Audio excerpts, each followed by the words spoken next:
Thank you, Vani, for this wonderful introduction. A warm welcome to everybody. I would like to begin with a prayer.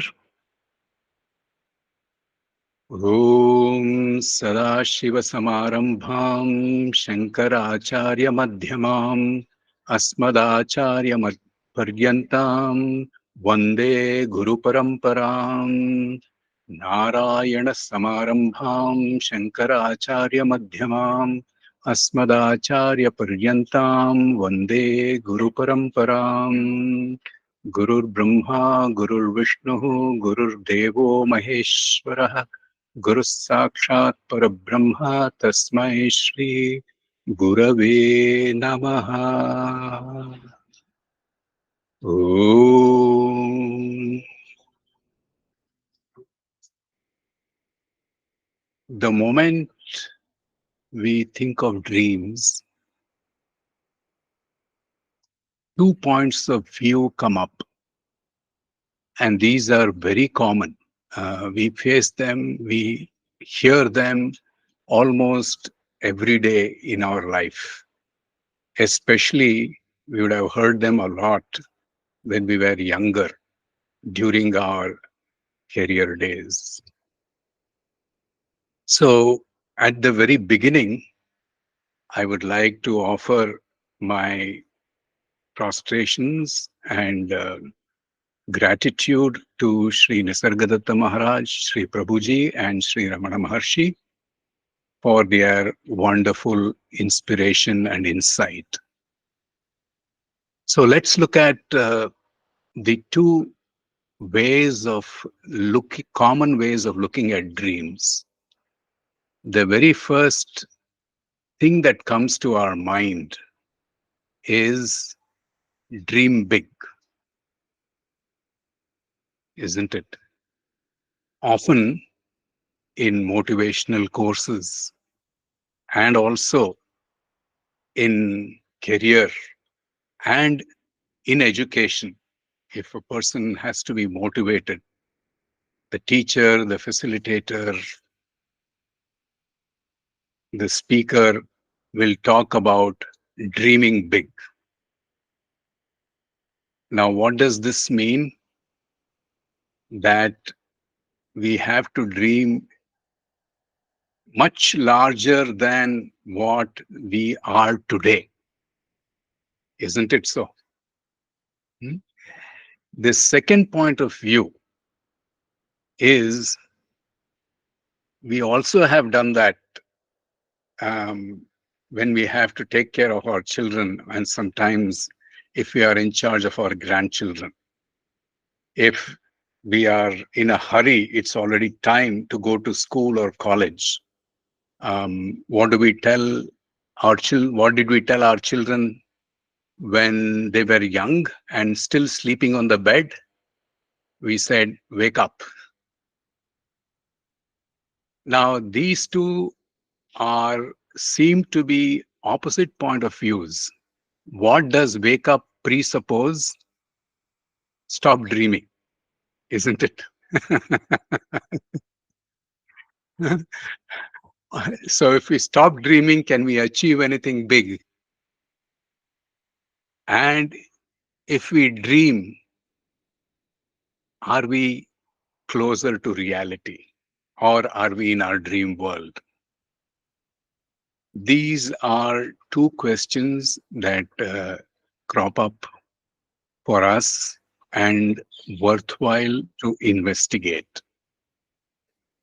What is real and what is unreal?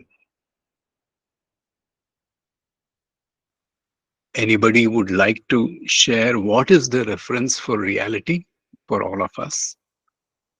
See, the relative reality in the waking state, when compared to that, dreaming is a dream. I mean, it is not real. Okay, thank But you, Janki. relative reality in the waking state, when you compare to one day this body will disappear, it is actually a dream also.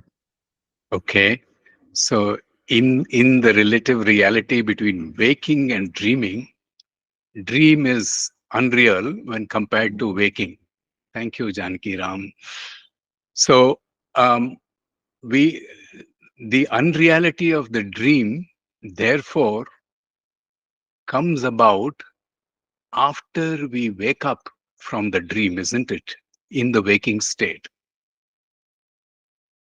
So when we are in the waking state, we declare, oh, it is just a dream. Sometimes if we have had a nightmare, we say, oh, thank God, it's just a dream. Or if we have had a wonderful dream, we say, oh, why should I have woken up from this wonderful dream all of a sudden? Both ways, we consider dream unreal from the waking state perspective. Any other suggestions? Any other inputs? Something is there in the chat. Something is there in the chat. Okay. Outside world and objects are, Padmini, outside world and objects, are they real? Are they unreal? What does it mean? Reference is the outside world and objects for the dream. Is that what is implied here in the chat message?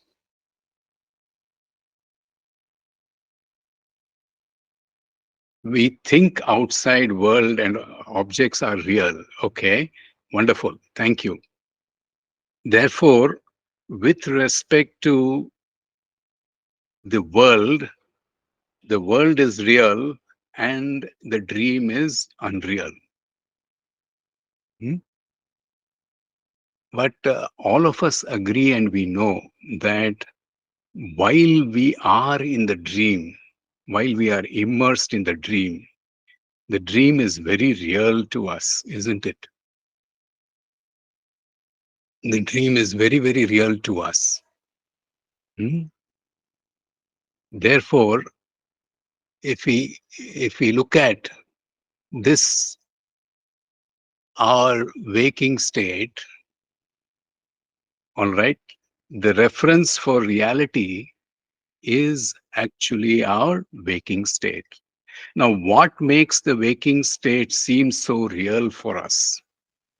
There are many attributes, but we can consider three very prominent attributes that make us believe or conclude that the waking state is real. They are perception, order, predictability. That means when we wake up, we perceive through our five senses the world of objects around us. And we can touch them, feel them, taste them. They are all available to our five senses. Therefore, it is real. We say it is real. And then there is order. There is order. There is a certain semblance of order, a certain law that applies to the way things operate in the world. And by the world, we mean the manifested world. Hmm? There is a law that applies to moving objects, stationary objects, objects in movement, objects in motion. Then, of course, if you go to biology, there is a certain physical law, anatomy and physiology that applies to the body, and psychology that applies to the mind, all of them in the realm of the manifested world. And there is a certain sense of predictability. That means if it is Monday, 6:30 p.m., I can look forward to a session at Meditation and Study Circle. Or if we have to go to the office, then if it's 9 o'clock, then we can expect somebody to be in the office at 9 or 9:30. A sense of predictability. All of these three parameters are interlinked. They are not one without the other, but they are classified as three major attributes by which we consider the waking state very real. In contrast, in contrast, the dream is, there is perception, of course, but it is really uh, a subtle perception. And is there order? There is randomness in the dream. At this moment, I may be in Bangalore, and the very next moment, I might be in Europe or US. How how can I be there in a minute? Within 1 minute, how can I be in two places? Physically, it is impossible. So there is a lot of randomness in the dream. And the dream is unpredictable. Very rarely dreams repeat. We are talking of normal dreams. Therefore, there is a sense of unpredictability, randomness, and wild imagination in the mind with respect to the dreams that we dream.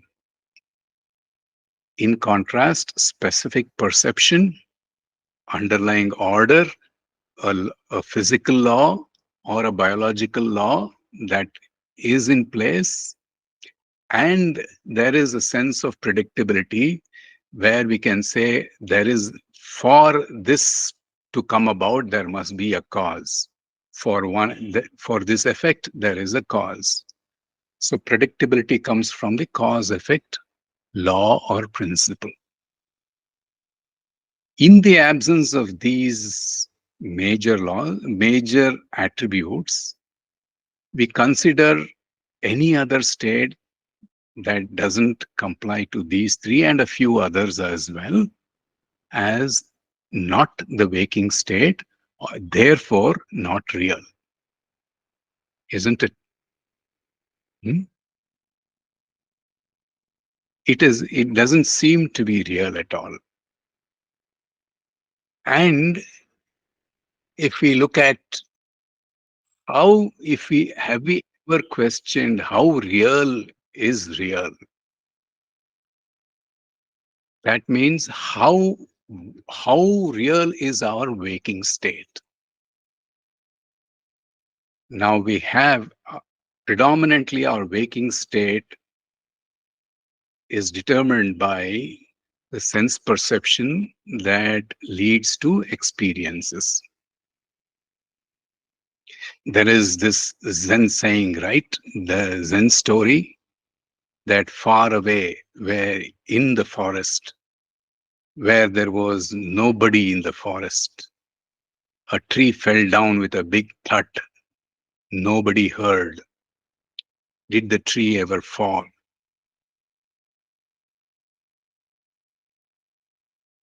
What will we say for that? So, unless we perceive things, we do not consider that real. Why? Because it's the perception that leads to experience, isn't it? First, there must be a perception. Of course, people may say memory also gives rise to experiences, but then for the memory to get stored in the mind, it must be perceived first. There must be an input, perception of an event, thing, people, relationships, ideas. So we are talking of five sense organs as perception, and also the subtle ideas, the intellect also as a perception here. Now, we all know, we see five pictures here, and we know animals have better perceptibility than we humans.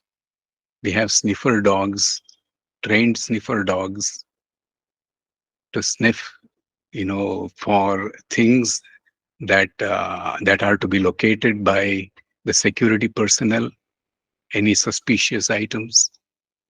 So obviously, the dogs can smell much more than what we humans can.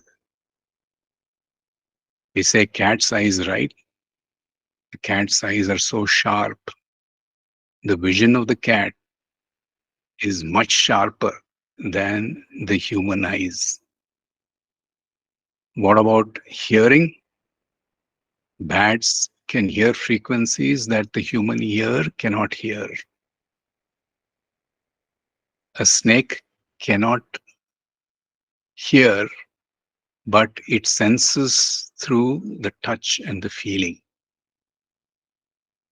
And we see a lot of herbivorous animals. They can taste different grasses and plants. They are so sensitive that they know what is good for them, what is not good for them. Much superior sense of taste than human beings. And therefore, we realize that we human beings have a limited perception and therefore a limited experience of the total experience. And this idea of dream big comes from the fact that each one of us, once we are born, we desire to expand ourselves for a newer experience, much, much bigger than the present reality that we are able to experience. Isn't it? Hmm? If a human being was unlimited, infinite, then he wouldn't care to grow. He wouldn't care to evolve. Evolution would not be in the scheme of things of living beings. Hmm. Though, but in the scheme of evolution, the human being has shrunk with respect to the animal, with respect to sense perceptions. But there is one thing that has grown in the human evolution scale. That is the intellectual capacity and the intelligence, the brain power. And using that, he seeks to overcome the limitations that he has.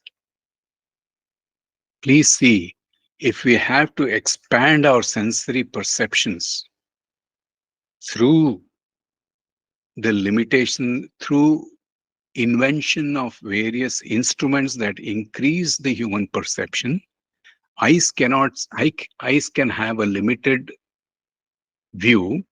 Therefore, when a scientist invents a microscope or a telescope that sees far away and a microscope that sees minutest of the details, what is happening? The range of vision of the human senses is getting expanded.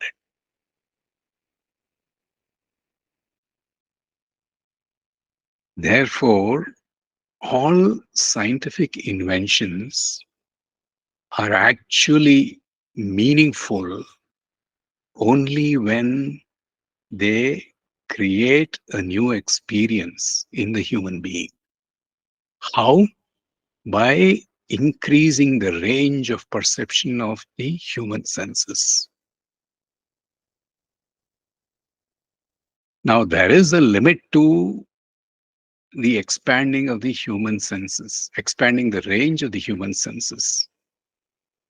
Of course, with technology, newer and newer instrumentations are being developed, no doubt about it.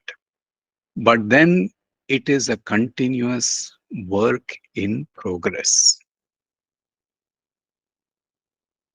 Therefore, is there any other way of expanding or stepping beyond the present limitation for a human being?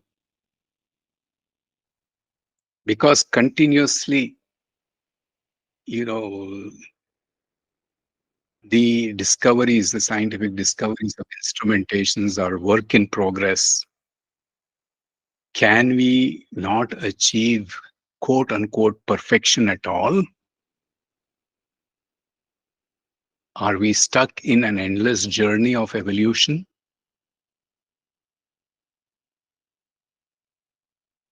So let's look at it in another way. In the evolutionary scale, human beings have the intellectual capacity highly developed. And that enables us to inquire into the reality of things. It helps us inquire into the reality of things, of oneself, and if there is the world of things, there must be a creator of the world. It helps us inquire into the creator and the relationship of oneself with the world and its creator. This is a great hope for transcending the limitations that we are in today. And therefore, the journey is from the limited self, the limitations that we are in.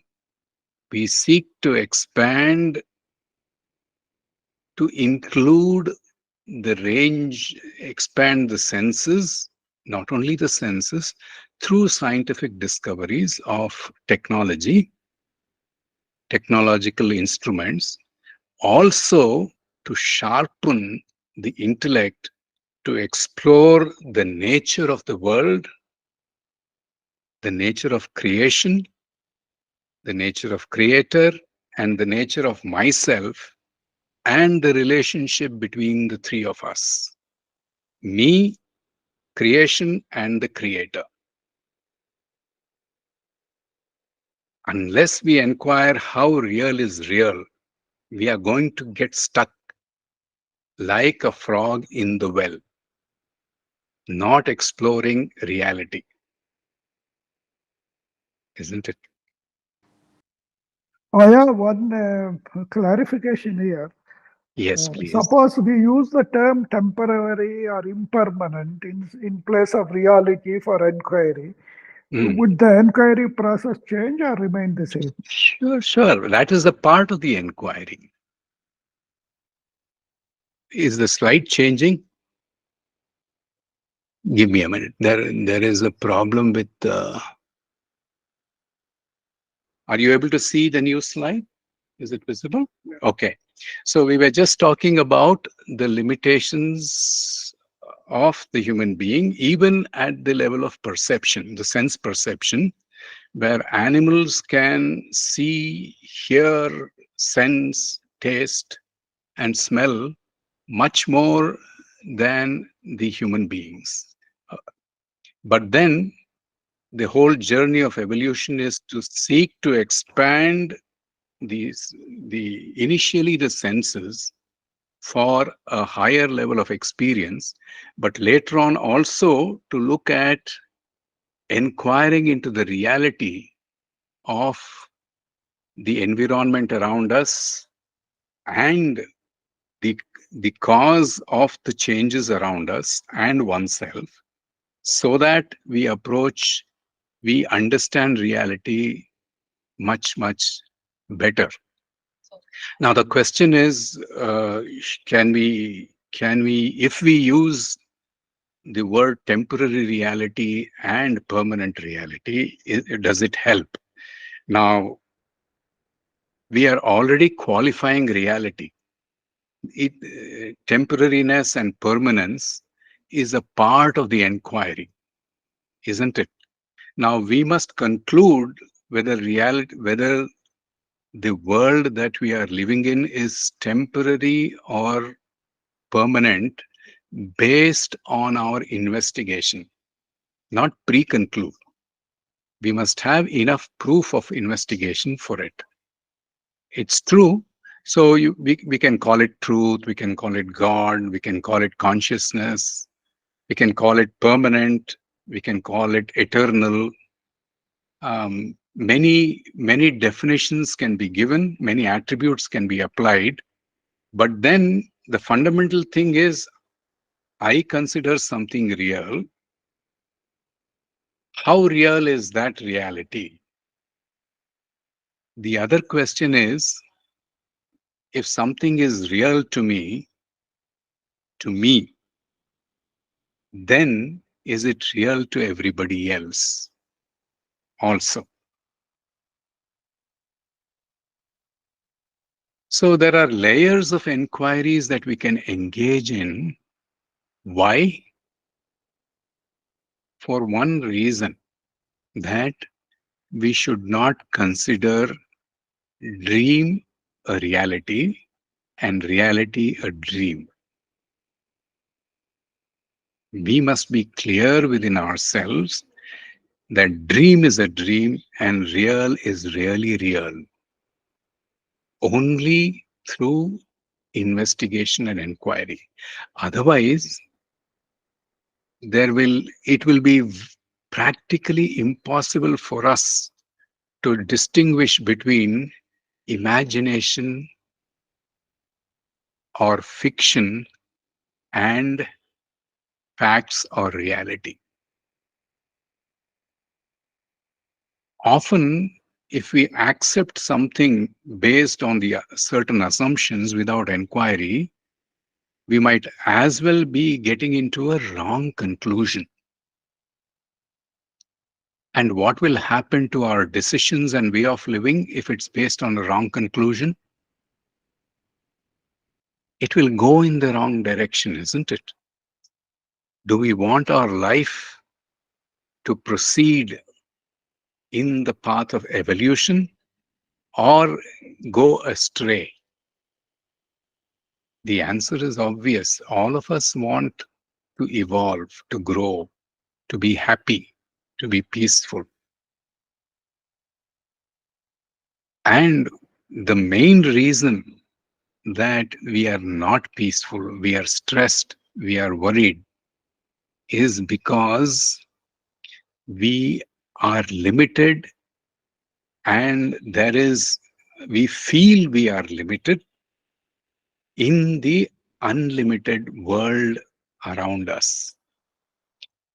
And the world exercises, imparts pressure, a lot of force on us, and being limited, it puts us into a stress. Therefore, the immediate thing for us as a solution, the first step that comes to our mind is for us to grow big so that we can tolerate the force of nature, the forces of creation that hits us, that bombards us. And that is why we desire to expand. So dream big is a dream for survival, a dream for being secure in the harsh environment or reality around us. All this is with one underlying assumption that I am limited.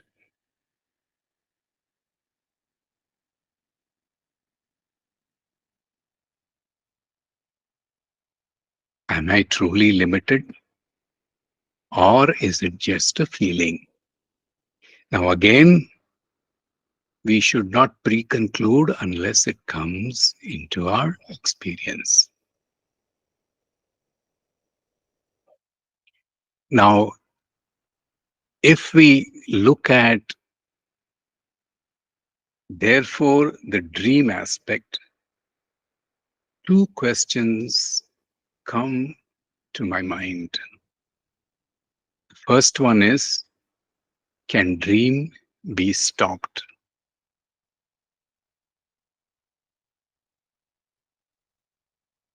The second question is, can I stop dreaming?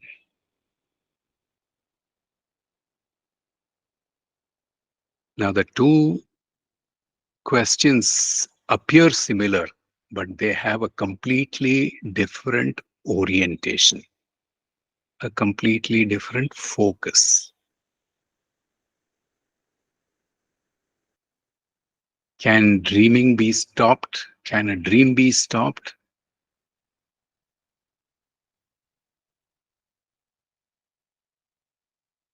What does stopping the dream entail? Would anybody like to share? Can a dream be stopped? Can dreaming be stopped?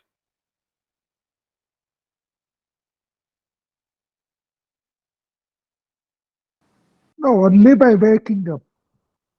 Ah, so what is the cause? What makes dream happen?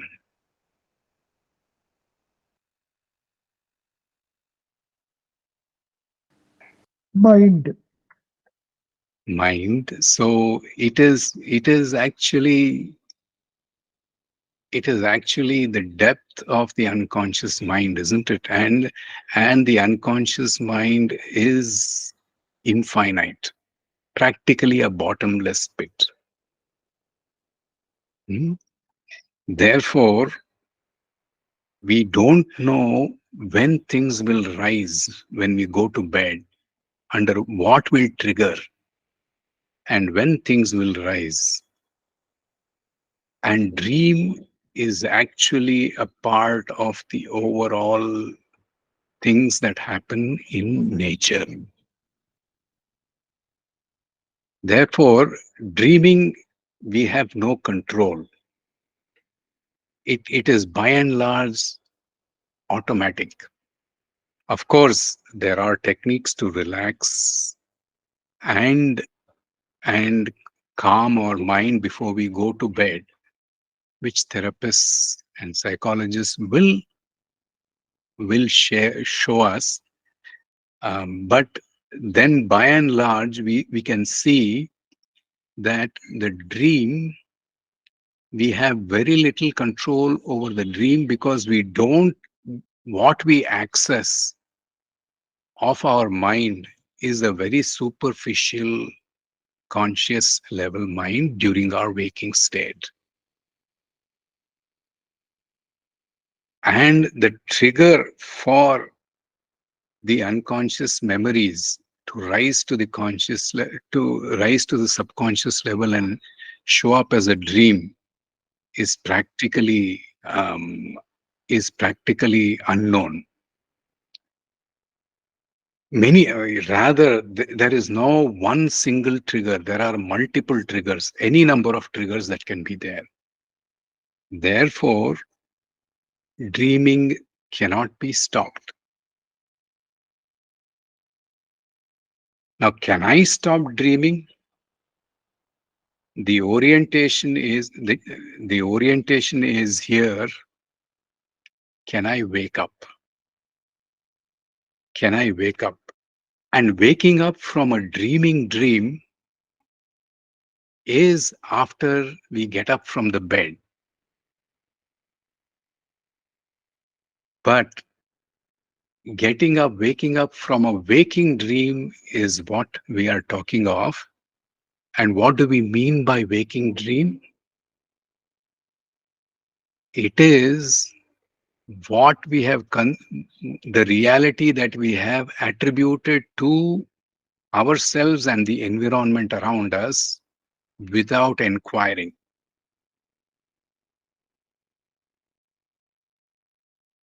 And therefore, we even during the waking state, when when our senses are completely active, we might actually be unaware of many things that are happening at that moment. For example, right now we are in a session, and suddenly if a phone call comes, we are physically present in the session, but our mind has gone to the conversation on the phone. So if the attention is not in the present moment, when the mind drifts into the past or future, then we can be said to be dreaming. What happens in a dreaming dream? The body is on the bed. The body is lying on the bed, and the mind is gone to some other place, dreaming of some events in some other place at some other time. We might be 60 plus years today. Our mind in the dream would have gone to our childhood or youth. It would have gone to some other time or sometime in the future as well. And it would have gone to some other place. So, where the mind is not in the present moment,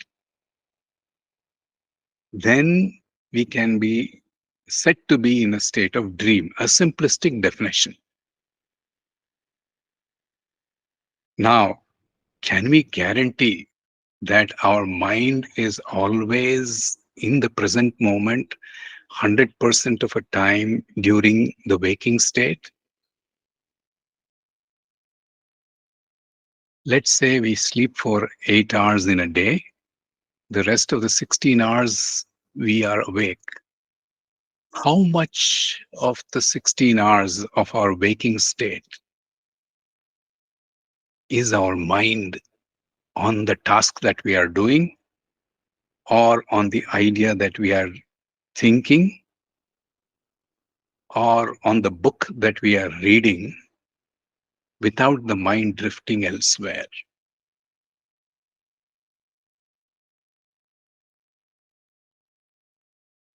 Therefore,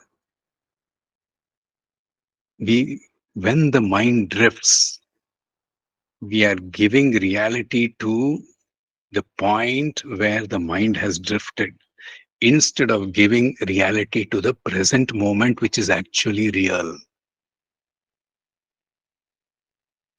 So, isn't waking state also a dream?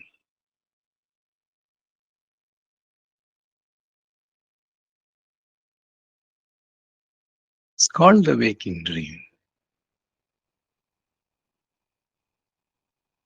Often, during our school days, when we were not attentive to the lessons taught by the teacher would snap, point out, and call us by name and say, "Stop dreaming, pay attention. Stop dreaming in the class and pay attention." What does that mean? Let the attention be on the lesson that is being taught. That means in the present moment at the class. But the mind, attention drifts.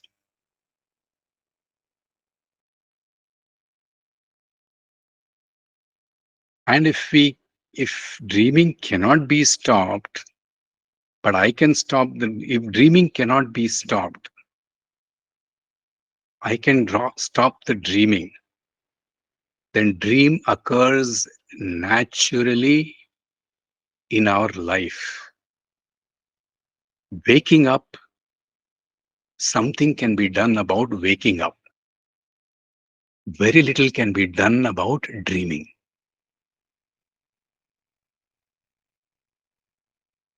Isn't it?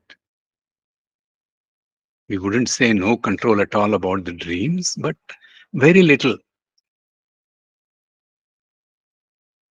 Therefore, if we look at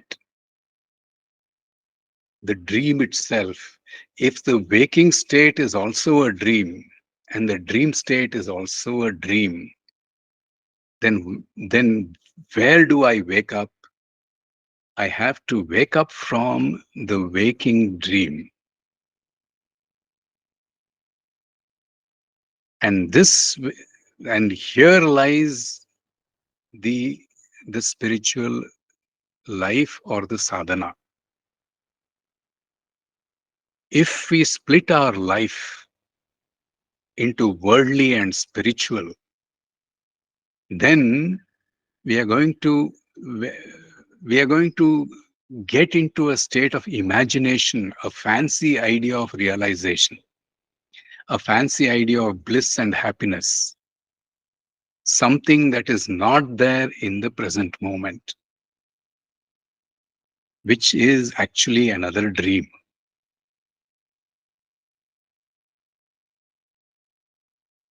So there are two statements made by the two great modern saints of India, Mata Amritanandamayi and Sri Nisargadatta Maharaj.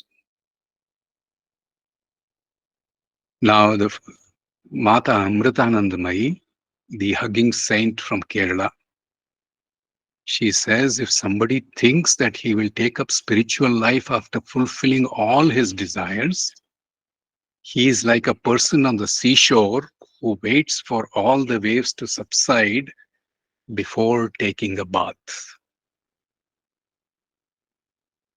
That means we should not wait for the dream to complete in order to wake up. Because dream is an illusion. The sooner we wake up, the sooner we realize. What a wonderful statement, isn't it? And Nisargadatta Maharaj says, if we have two natural orders, the personal, predictable, and the impersonal.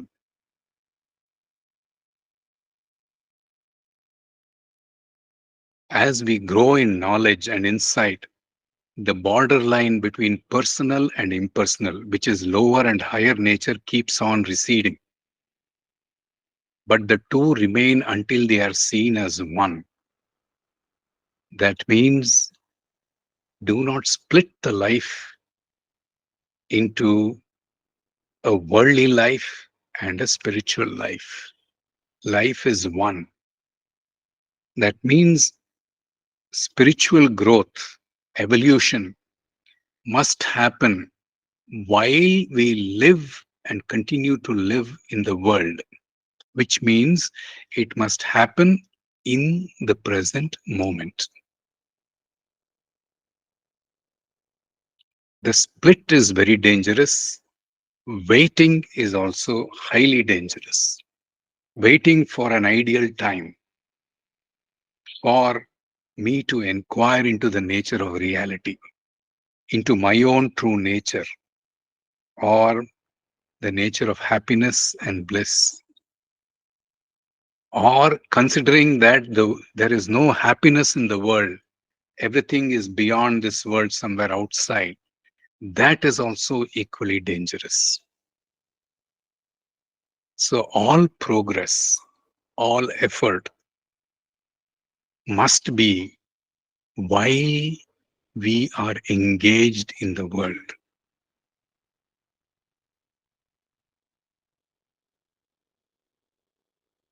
And here is both the problem and the hope. Why is it a problem? The world pulls us in one direction. It pulls us in the direction of achievement, comparison, competition, all of that, and attraction, because the world is very colorful. There is variety in the world. And therefore, we are naturally attracted to the variety and the color. And we think that that is the reality.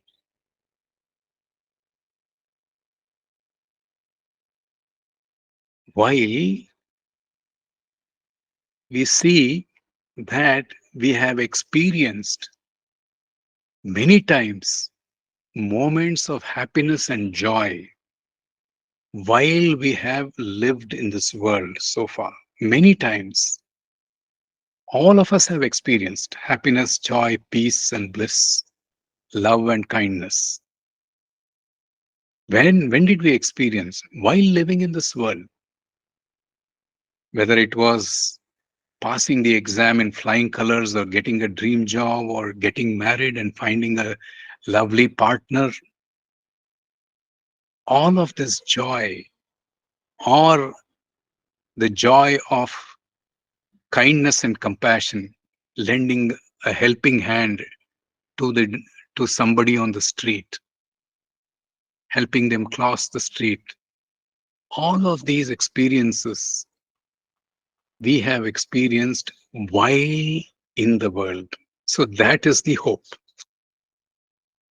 Therefore, the shift is required only in the orientation, not in the rejection.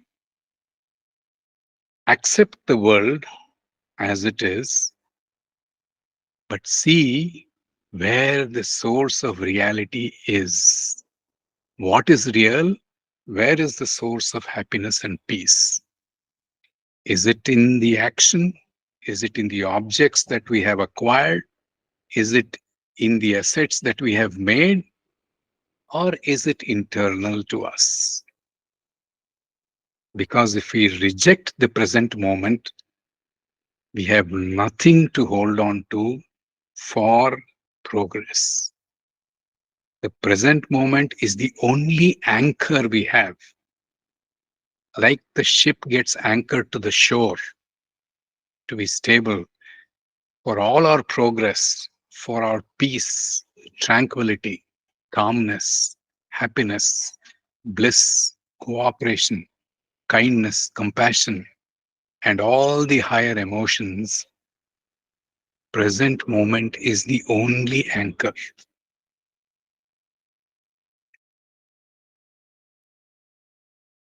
We have to anchor to the present moment and inquire into the reality and find what the present moment points to.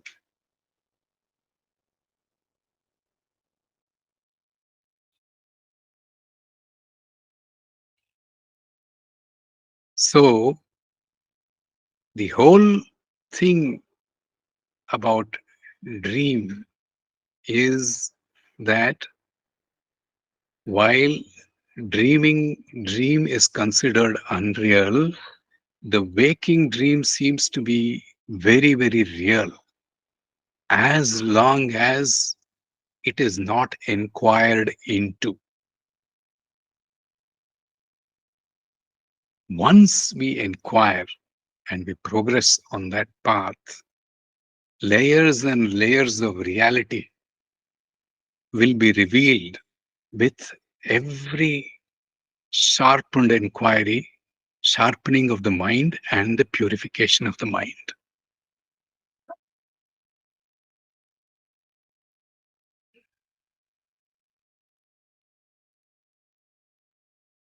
And therefore, what is the approach? The second approach, we said, dreaming cannot be stopped, but I can wake up from the dream. Now, instead of the conventional expansion mode of trying to resist the forces by growing in strength for survival, which is useful but has its own limits, let's consider an alternate approach.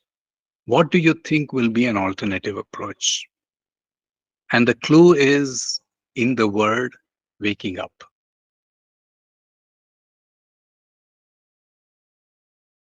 Would anyone like to share?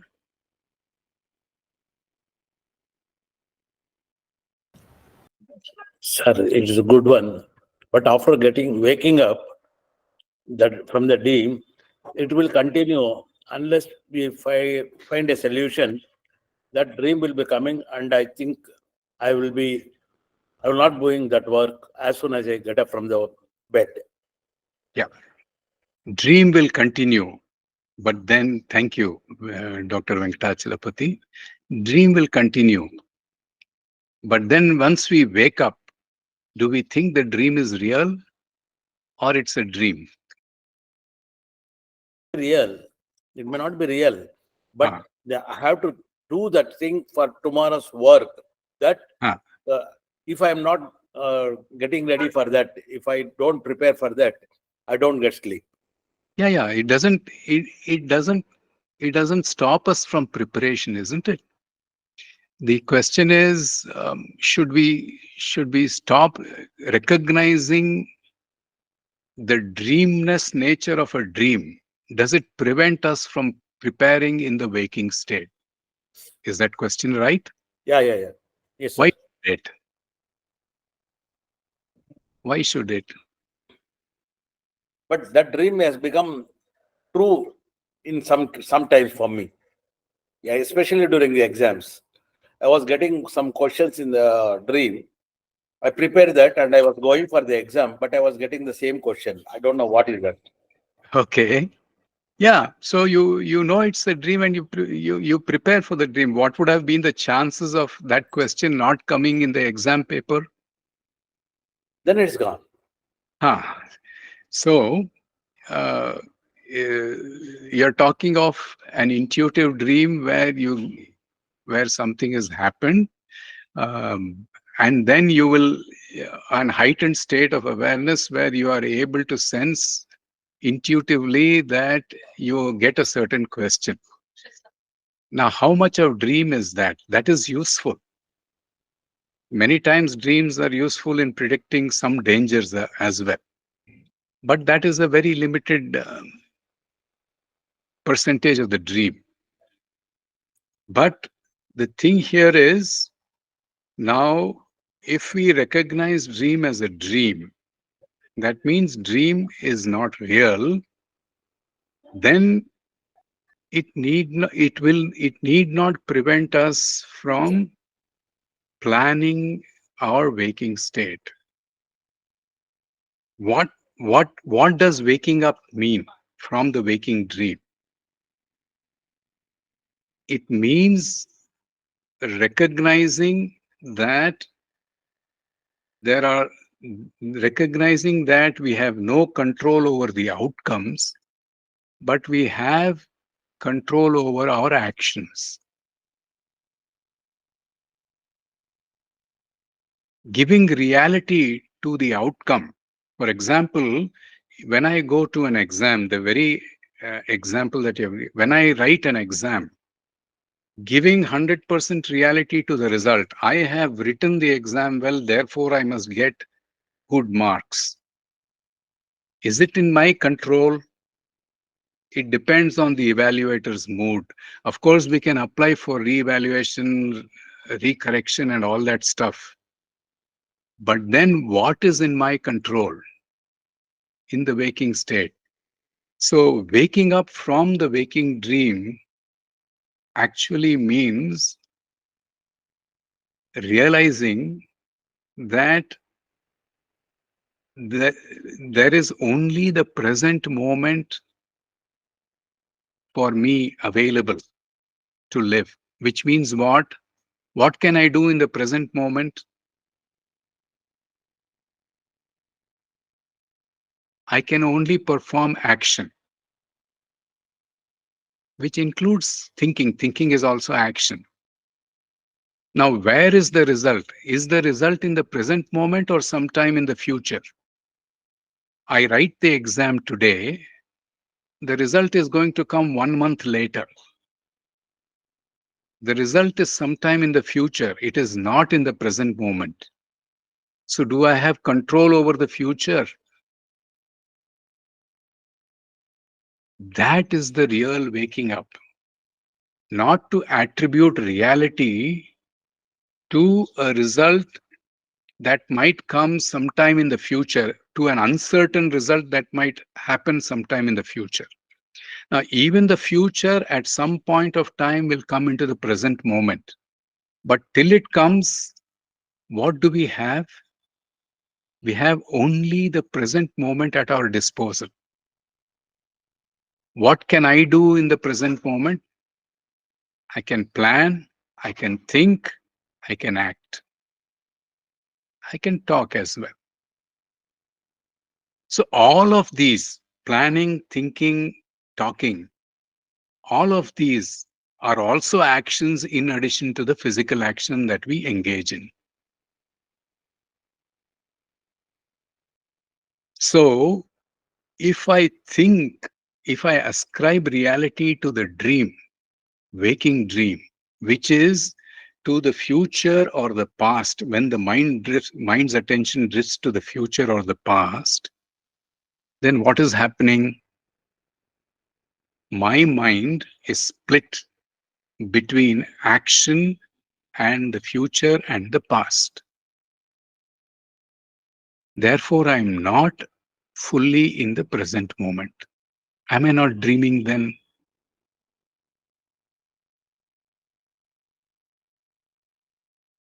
So, Sir, here when one can, question arises here. yes, I get please. dream, waking dream, so I don't get sleep.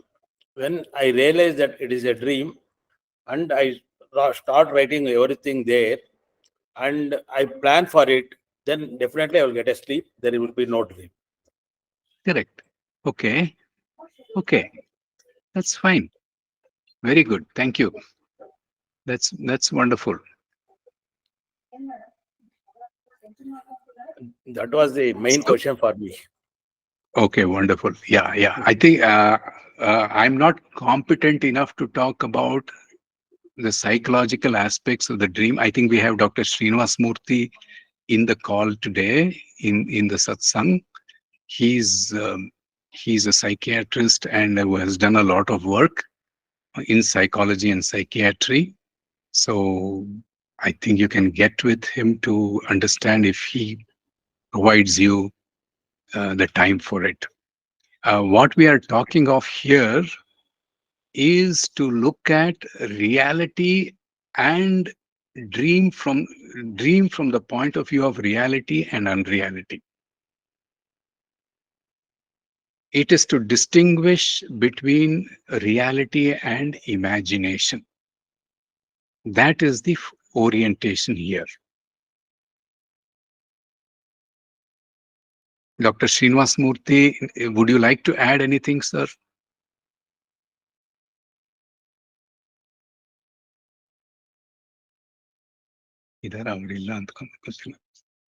Okay, I don't know. He might be muted or he might not be available. So, Dr. Venkatachalapati, shall we proceed from this perspective?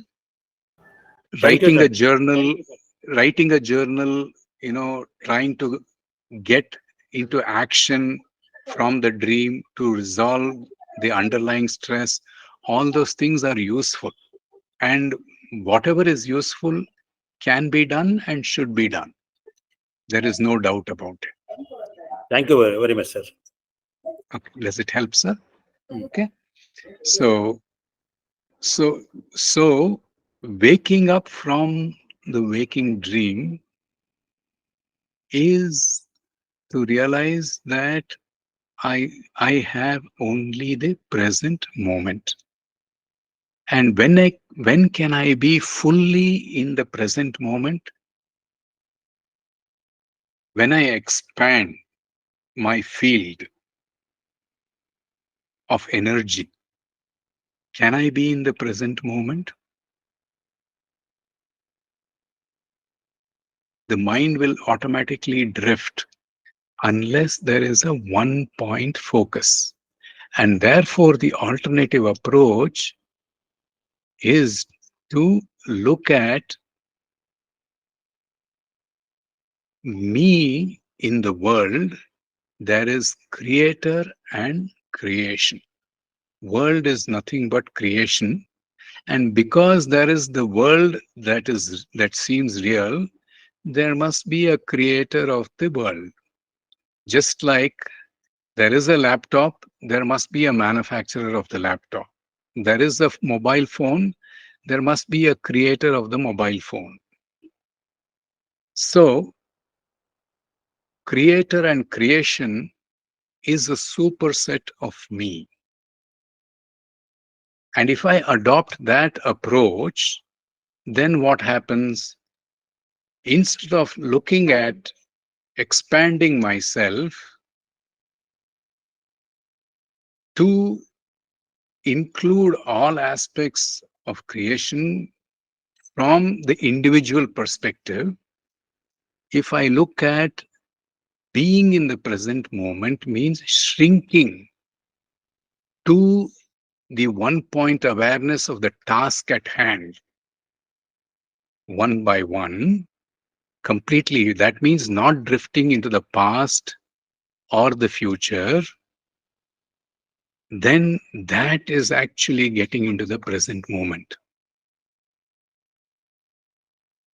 That means all awareness is available for the task that is to be performed or the event to be perceived at that moment.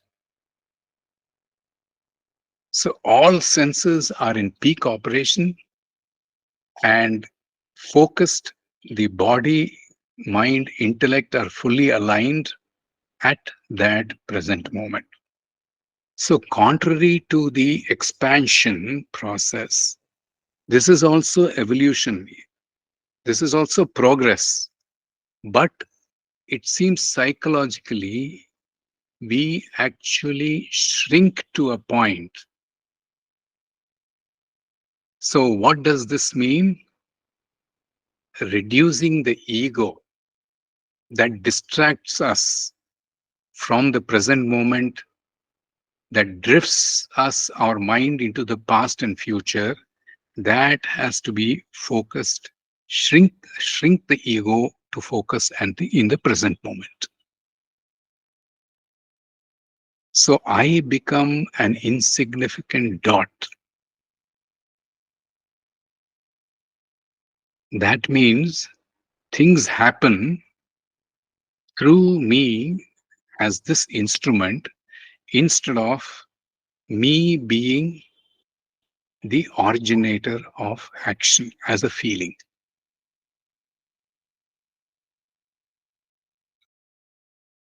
Isn't it? Hmm? So, how do we do this then? How do we practically accomplish it? How much time? Okay. So, we have two identities. I am Vasu and I am awareness or consciousness. I am Vasu is colorful, attractive. Now, the shift is from the attention being scattered to the variety of things. If we notice in the feeling, I am this person, each one of us can tell our name and as a person. When I say I am Vasu, do I get one thought in my mind or multiple thoughts in my mind? The moment this person Vasu comes, prominence is given, attention is given to this person, multiple thoughts get generated in the mind as a stream of thoughts, one after the other. I am the father, I am the husband, I am the speaker in today's satsang, I am a trainer, I am a coach, I am this body, multiple thoughts. So, Vasu is not one thing. Vasu is everything that encompasses throughout the life in this world. So how many thoughts can come technically? Technically, infinite number of thoughts can come in the mind if I anchor I am, which is the root, to Vasu. I am happy, I am sad, I am a speaker. So giving all the attention, on the contrary, if I anchor the I am, which is the feeling that I exist, to awareness or consciousness, then how many thoughts can come? Only one single thought, that I recognize all the variation. I am the subject and everything else is the object of awareness. So, technically, in shifting the attention from the person to awareness, what are we doing? We are actually going from multiple thoughts to one single thought, but that is still an anchor. So if you see now, how do we do that? We stop paying attention to Vasu or the person that we are, and shift our attention to the awareness that we are. So as we shift our attention from the person that we are to the awareness, the person shrinks and the awareness grows, not physically, but because our attention is reduced on the person. Further, if we remove the attention, the person shrinks even further, and awareness gets all the prominence. And finally, there is only one identity. I am awareness. The person is dissolved into awareness. The person might come up again for some functional requirement. If I have to go and buy a vegetable in the shop, after the satsang, the person will come up again. But then the underlying truth or recognition that I am awareness is at the background all the time. This is still an anchor. I am awareness. Then what has to be done? Can we shrink awareness like we have shrunk the person? No. Awareness is absolute. Consciousness or the self cannot be shrunk because it is purna, it is complete, it is whole. Therefore, what can be shrunk? What can be shrunk is the feeling I am. As I progressively shrink the feeling of the subject I am, it shrinks further and further, and finally, I am also dissolves into pure awareness. At this point, there is no other, because there is no I am to recognize awareness. And this is a state of infinite potential from where all of creation comes. So, the hope, an alternate path, is to shrink ourselves and dissolve into awareness. And the struggle is to expand ourselves to resist the forces of nature, over which we have no control.